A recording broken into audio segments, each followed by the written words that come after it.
You entered a plea of no contest to count 1 and count 2. The court found that there was evidence to find you guilty of count 1 and count 2. The court found you guilty of count 1 and count 2. According to your plea bargain agreement, counts 1 and counts 2 will run concurrently, and you will be sentenced to 20 years in the prison. Boom, 20 years behind. Boom, 20 years behind bars. But here's the twist. It's not just for one charge. This is a double feature sentencing, and it's running concurrently, meaning both sentences are served at the same time. While it sounds like a heavy hit, the reality is he's doing time for both offenses within the same 20-year span. It's a key detail that changes the tone. So is this justice truly served, or does it feel more like a loophole win? Share your take. Served. This is the run concurrent with 2024 CR 5218. Take in consideration 2025 CC 005805. Is there anything else with regards to sentencing and that cause number? Sentencing of law. Okay. And just one moment. Also, there is to be no contact with the following persons: Sarah, SaarahAmin is the last name. Tariq, Tarek. Now that just escalated. The court made an affirmative finding of a deadly weapon, and that changes everything. Legally, it can trigger parole delays and bump up prison classifications, making time inside much tougher. Think about it.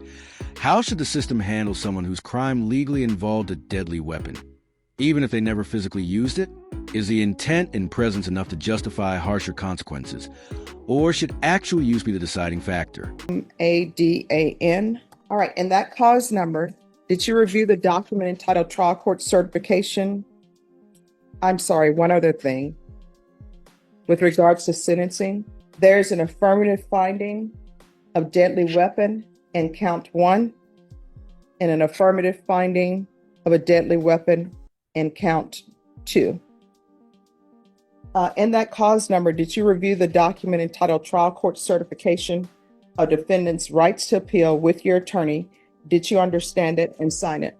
All right, because this is a plea bargain agreement, because I followed your plea bargain agreement, and because you waive your right to appeal, you do not have the court's permission to appeal. Because this is a felony conviction, you're not allowed to own or possess any weapons or ammunition. If you have a question over what a weapon or ammunition is, you'll need to speak to an attorney. Do you understand? Do you have any type of drug issues? Okay. And then in cause number 2024 CR 5218, you entered a plea of no contest to count 1, murder. The court found that there was sufficient evidence to find you guilty, and the court found you guilty. The court will sentence you to 20 years in the prison, give you credit for any time served. This is run concurrent with 2024 CR 5219, and taking consideration 2025 CC 005805, and there's an affirmative finding of deadly weapon. All right, did you review the document entitled Trial Court Certification of Defendant's Rights to Appeal with your attorney? Did you understand it and did you sign it? Here comes a twist. He didn't even touch the victim. The police car chasing him did. But since he caused a chase, he's still charged with murder. This falls under the felony murder doctrine. You commit a felony, someone dies as a result, and you're held responsible. Fair accountability or legal overreach. Sound out below. Right, because this is a plea bargain agreement, because I followed your plea bargain agreement, and because you waive your right to appeal, you do not have the court's permission to appeal. Because this is felony conviction, you're not allowed to own or possess any weapons or ammunition.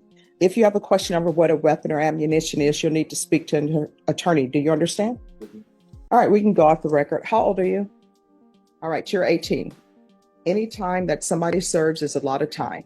Many things can happen at the prison. Do not become institutionalized at the prison. You need to realize that you're where you are now because of your actions. I understand with the murder case, the way it's charged, which is legally a way it can be charged, because you were evading You actually didn't hit the person in the crosswalk. The police actually hit that person chasing you, right?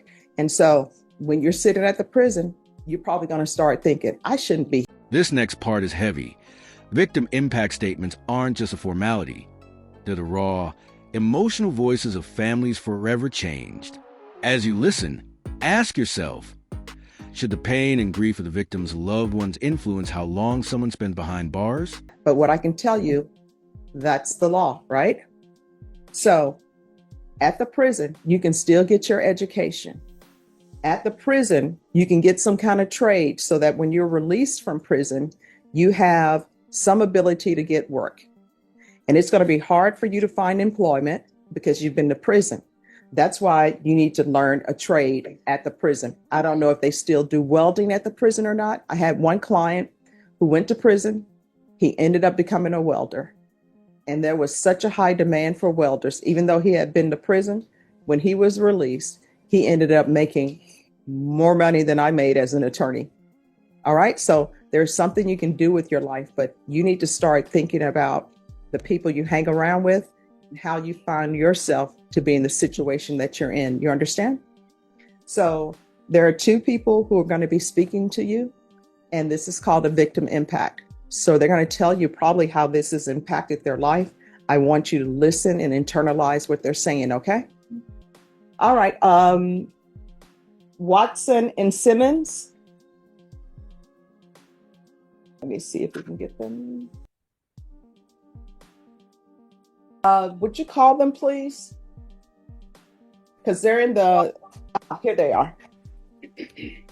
Yeah, I'm here. All right, you can show your video if you want to show your video, but you don't have to show your video. Are you able to see Mr. Camarillo? Yes. All right. If you want to show your video, you can. If you do not, you don't have to. And you can begin whenever you're ready to begin. Okay. So my name is, I am the eldest daughter of India Watson. She was one of the victims. She was the victim that actually lost her life, a pedestrian crossing the street. My mom was only 47 years old. Devastating. Her daughter's words hit like a freight train. Imagine being pregnant while losing your mother to a police chase. No sentence can rewind time, but it raises tough questions. Should plea deals even be on the table in cases like this? And should emotional trauma carry more weight when it comes to sentencing? Under the age of 30 and 12 grandchildren at the time. When I received a call of her death, I was 34 weeks pregnant and my sister was about 26 weeks pregnant. She never had an opportunity to meet those babies. She would never get to see her grandchildren graduate from college. She would never be able to attend my siblings' weddings when those times happen in the future.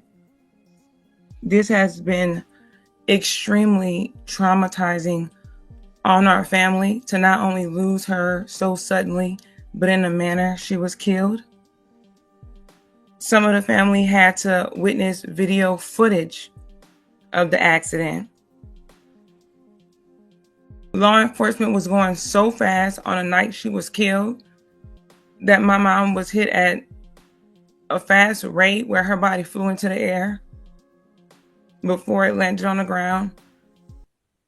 At the funeral, her face had to be reconstructed for us to have an open casket. She had to be fully clothed with gloves. Ears cannot be shown. The woman who raised me that I knew to be my mom, I didn't see that woman physically. She was unrecognizable.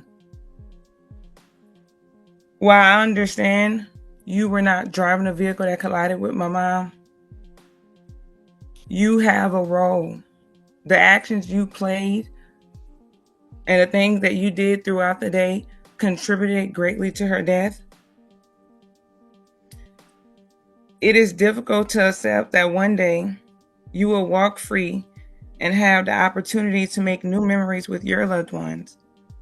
Meanwhile, we are left to pick up the pieces of a family torn apart. There is no sentence that can restore what we've lost. We live with the consequences of your actions every single day. The leniency of your plea deal does not reflect the magnitude of the harm you caused. My hope is that you will use the time not just to serve a sentence, but to reflect and grow into someone who values life and considers the pain and reckless choices that you can put on others. Thank you, Your Honor. Thank you so much. I'm sorry for your loss. Thank you. Ms. Simmons, Yes, Your Honor. Good morning. good morning. You may proceed. Thank you. Thank you for the opportunity. I am the maternal sister of Andrea Watson, and she was the youngest of my mother's 6 children. We certainly did not expect to bury our baby sister at the tender age of 47. There are 5 of us remaining. Andrea had a very large extended family, and she was loved and her life was valued. So it's a great loss to our family. And certainly, as my niece just explained, she had 3 young adult children and now 14 grandchildren. So we have a lot that she left us. But at the same time, those children will not have a grandmother that they can share memories with going forward. This was an unnecessary occurrence. It was an accident, but unnecessary.